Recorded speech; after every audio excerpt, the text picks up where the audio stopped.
स्त्रियों को पर्दे से बाहर निकलकर उन अत्याचारों का सामना करना चाहिए जिनके कारण उन्हें दुख प्राप्त हो रहा है।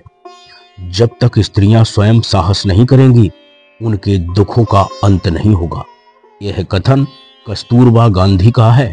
उन्होंने बिहार के एक गांव में स्त्रियों की सभा में भाषण करते हुए कहा था। वे उन दिनों गांधी जी के साथ बिहार का दौरा कर रही थीं। वे गांधी जी की सहधर्मिणी थी। जिस तरह छाया साथ साथ चलती है, उसी तरह वे जीवन भर गांधी जी के साथ चलती रहीं। वे सच्चे अर्थों में सहगामिनी थीं। वे पत्नी के अतिरिक्त विशाल हृदया, मां, सेविका और गृहस्थ जीवन की संचालिका भी थी। उनमें देशभक्ति कूट कूट कर भरी हुई थी। गांधी जी के कार्यों में उन्होंने जिस प्रकार योगदान दिया, वह उन्हीं के योग्य था। गांधी जी को जो सफलता प्राप्त हुई, उसके मूल में उन्हीं का सहयोग था। कस्तूरबा के पिता का नाम गोकुलदास मानक जी था। वे एक प्रसिद्ध व्यापारी तथा प्राचीन परंपराओं के मानने वाले थे। उन्होंने कस्तूरबा को पढ़ाया लिखाया नहीं था, पर उन्हें एक योग्य गृहिणी बनाने का प्रयत्न अवश्य किया था। उन्होंने शिक्षा दी थी कि विवाह होने पर पति की आज्ञा माननी चाहिए, सास ससुर और गुरुजनों की सेवा करनी चाहिए। 7 वर्ष की अवस्था में कस्तूरबा की सगाई गांधी जी के साथ हो गई थी। उस समय गांधी जी की अवस्था भी इतनी ही थी। 5 वर्ष के पश्चात 12 वर्ष की अवस्था में पोरबंदर में बड़ी धूमधाम से विवाह हुआ। विवाह होने पर वे नववधू के रूप में गांधी जी के घर जाकर रहने लगे। कस्तूरबा सीधी सादी और सरल हृदय की स्त्री थी। पति और सास ससुर में उनकी अनन्य भक्ति थी, पर इसका यह अर्थ नहीं है कि वे गांधी जी की गलत बातों को भी मानती थी। नहीं, वे गांधी जी की बहुत सी बातों का विरोध करती थी। कभी कभी उनमें और गांधी जी में विवाद हो जाता था और मन मुटाव भी हो जाता था, पर अपने आप ही सुलह भी हो जाती थी। विवाह होने पर कस्तूरबा कुछ दिनों तक तो ससुराल में रहती थी और कुछ दिनों के लिए अपने माता पिता के पास चली जाती थी। जब वे ससुराल रहती थीं, तो गांधी जी उन्हें पढ़ाया लिखाया करते थे। गांधी जी से ही पढ़ लिखकर उन्होंने गुजराती और हिंदी का अच्छा ज्ञान प्राप्त कर लिया था। मैट्रिक की परीक्षा पास करने के पश्चात गांधी जी बैरिस्ट्री पढ़ने के लिए विलायत चले गए। 3-4 वर्षों के पश्चात वे बैरिस्ट्री का प्रमाण पत्र लेकर भारत लौटे। उन्होंने बैरिस्ट्री प्रारंभ की, पर सफलता प्राप्त नहीं हो रही थी। इससे उनके कुटुंबियों को बड़ी निराशा हुई। उन्हीं दिनों गांधी जी को एक मुसलमान व्यापारी का ऐसा मुकदमा मिला जिसके कारण उन्हें दक्षिण अफ्रीका जाना पड़ा। उन दिनों दक्षिण अफ्रीका में गोरों का प्रभुत्व था। वे हिंदुस्तानियों के साथ बड़ा बुरा व्यवहार करते थे। गांधी जी भी गोरों के बुरे व्यवहारों का शिकार होना पड़ा। गांधी जी को भी गोरों के बुरे व्यवहार का शिकार होना पड़ा। उन्होंने कस्तूरबा को पत्र लिखकर उन्हें सारी घटनाएं बताईं, तो जो उनके साथ घटी थी। कस्तूरबा को बड़ा आश्चर्य हुआ। वे सोच भी नहीं सकती थी रंग भेद के कारण कोई मनुष्य किसी मनुष्य के साथ ऐसा निंदनीय व्यवहार कर सकता है। वे सरल हृदय की आस्तिक भारतीय नारी थी। वे छल कपट से दूर संसार के सभी प्राणियों को ईश्वर की संतति मानती थी। गांधी जी 2-3 वर्षों तक अकेले ही दक्षिण अफ्रीका में रहे। इसके पश्चात उन्होंने कस्तूरबा और बच्चों को भी वहीं बुला लिया। कस्तूरबा के कुल 5 पुत्र पैदा हुए थे। प्रथम पुत्र का जन्म 16 वर्ष की अवस्था में हुआ था, पर कुछ दिनों पश्चात ही वह काल की गाल में विलीन हो गया। उसके पश्चात हीरालाल, मणिलाल और रामदास गांधी का जन्म हुआ। देवदास गांधी का जन्म उस समय हुआ जब कस्तूरबा दक्षिण अफ्रीका में जाकर गांधी जी के साथ रहने लगी। कस्तूरबा लगभग 17-18 वर्षों तक दक्षिण अफ्रीका में रही।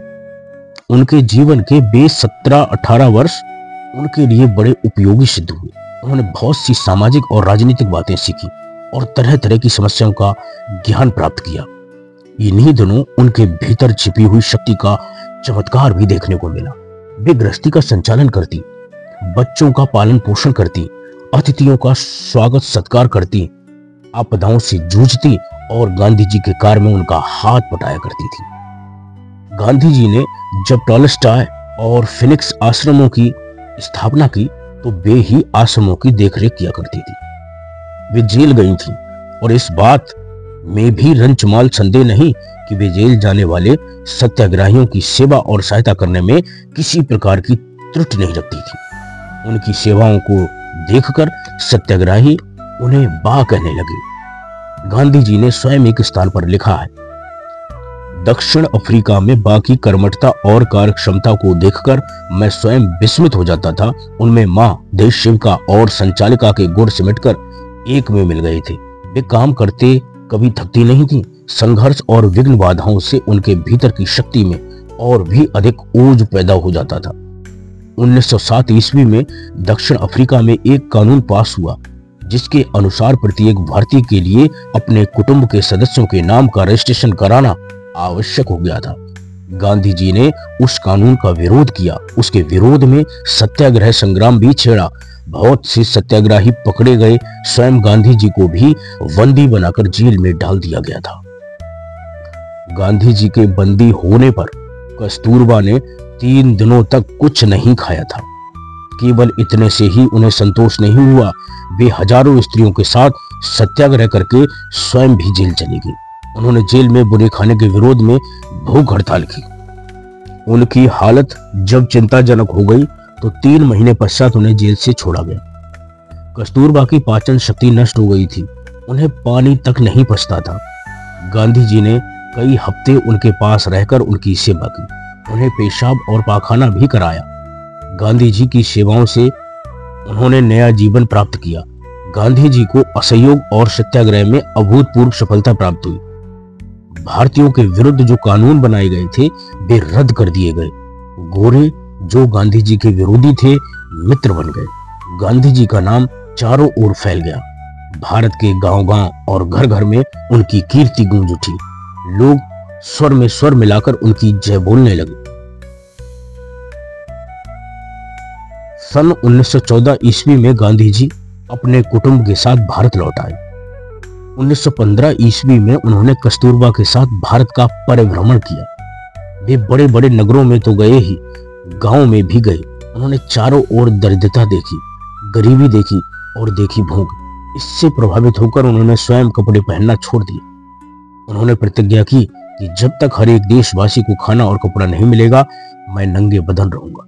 गांधी जी ने अनुभव किया, जब तक देश स्वतंत्र नहीं होगा तब तक देश की गरीबी दूर नहीं होगी। अतः गांधी जी देश की स्वतंत्रता के लिए प्रयत्न करने लगे। गांधी जी ने देश की स्वतंत्रता के लिए पहली लड़ाई सन 1921 और 22 में लड़ी थी। उनकी वह लड़ाई असहयोग आंदोलन के नाम से प्रसिद्ध है। उस लड़ाई में अंग्रेजी से शासन के साथ ही विदेशी माल का भी बहिष्कार किया गया था। कस्तूरबा ने भी उस लड़ाई में भाग लिया था। गांधी जी और कस्तूरबा दोनों गिरफ्तार हुए थे। गांधी जी को 6 वर्ष की और कस्तूरबा को 3 साल की सजा दी गई थी, पर पूरी अवधि समाप्त होने के पहले ही उन्हें छोड़ दिया गया था। गांधी जी ने स्वतंत्रता की दूसरी लड़ाई सन 1930 ईस्वी में लड़ी। वह लड़ाई नमक सत्याग्रह के नाम से प्रसिद्ध है। कस्तूरबा ने भी नमक सत्याग्रह में भाग लिया था। उन्होंने कई स्थानों पर नमक बनाकर नमक कानून भंग किया था। कस्तूरबा की दूसरी गिरफ्तारी सन 1932 ईस्वी में हुई थी। इस गिरफ्तारी में उन्हें 3 मास की सजा दी गई थी। जब वे जेल से लौटी तो उन्हें फिर गिरफ्तार कर लिया गया और थोड़े ही दिनों के पश्चात छोड़ दिया गया। सन 1938 ईस्वी में उन्हें फिर गिरफ्तार किया गया था। गांधी जी ने स्वतंत्रता की तीसरी लड़ाई सन 1942 ईस्वी में लड़ी। उनकी वह लड़ाई भारत छोड़ो आंदोलन के नाम से प्रसिद्ध है। गांधी जी सन 1942 ईस्वी को 6 अगस्त को सवेरे ही गिरफ्तार कर लिए गए। उस दिन सायकाल कस्तूरबा को भी गिरफ्तार किया गया। गांधी जी और कस्तूरबा दोनों को पूना के आगा खां महल में रखा गया था। उन दिनों उसे जेल का रूप दे दिया था। कस्तूरबा 2 वर्ष तक गांधी जी के साथ जेल में रही। सन 1944 ईस्वी में उनका स्वास्थ्य खराब हो गया। सन 1944 ईस्वी में उनका स्वास्थ्य खराब हो गया। उन्हें कई बार दिल के दौरे पड़े। अंत में 22 फरवरी को वे गांधी जी की गोद में सदा के लिए सो गए। आगा खां महल में ही उनका दाह संस्कार किया गया था। उनकी अस्थियों का विसर्जन त्रिवेणी में हुआ था, जिन्हें देवदास गांधी ले गए थे। कस्तूरबा सच्चे अर्थों में गांधी जी की सहगामिनी थी। उन्होंने घर में गांधी जी का साथ तो दिया ही, जेलों में भी दिया। दक्षिण अफ्रीका में जब गांधी जी जेल गए तो उन्होंने भी जेल जाकर उनका पंथानुसरण किया। यरवदा की जेल और आगा खां महल में वे गांधी जी के साथ ही रहे। यरवदा जेल में जब गांधी जी ने अनशन किया था तो उन्होंने बड़ी अनन्यता के साथ उनकी सेवा की थी। गांधी जी ने उन्हीं के हाथ से फलों का रस पीकर अनशन को तोड़ा था। आगा खां महल में जब तक उनके शरीर में बल था, वे गांधी जी की सेवा में लगी रहती थी। उन्होंने उन्हीं की गोद में अपनी सांसों का परित्याग किया। उनकी मृत्यु पर वज्र हृदय वाले बापू की आंखें सजल हो उठी थी। उनकी आंखों से 2 बूंद आंसू धरती के आंचल में गिर पड़े थे।